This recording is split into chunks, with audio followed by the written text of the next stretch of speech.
నమస్కారం ETV news కు స్వాగతం ముందుగా ప్రధాన అంశాలు ఎయిర్ ఇండియా విమానం బ్లాక్ బాక్స్ లభ్యం ఘటనా స్థలంలో ఎన్ఐఏ ఇతర ఏజెన్సీల దర్యాప్తు ప్రమాద స్థలిని సందర్శించిన ప్రధాని మోదీ ఆసుపత్రిలో క్షతగాత్రులకు పరామర్శ DNA పరీక్షలకు క్యూ కట్టిన బంధువులు పలువురి మృతదేహాలు అప్పగింత విమాన ప్రమాదం దృష్ట్యా డీజీసీఏ కీలక చర్యలు బోయింగ్ 787 విమానాల్లో భద్రతా తనిఖీలు ఎన్నో కుటుంబాల్లో విమాన విషాదం కన్నీటి పర్యంతమవుతున్న బంధువులు ఇరాన్పై ఇజ్రాయెల్ భీకర దాడులు 20 మందికి పైగా సీనియర్ కమాండర్లు మృతి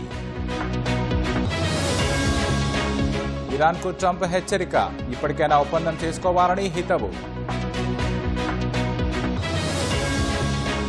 ఇరాన్ ఇజ్రాయెల్ పోరుపై భారత్ ఆందోళన చర్చల ద్వారా సమస్య పరిష్కరించుకోవాలని సూచన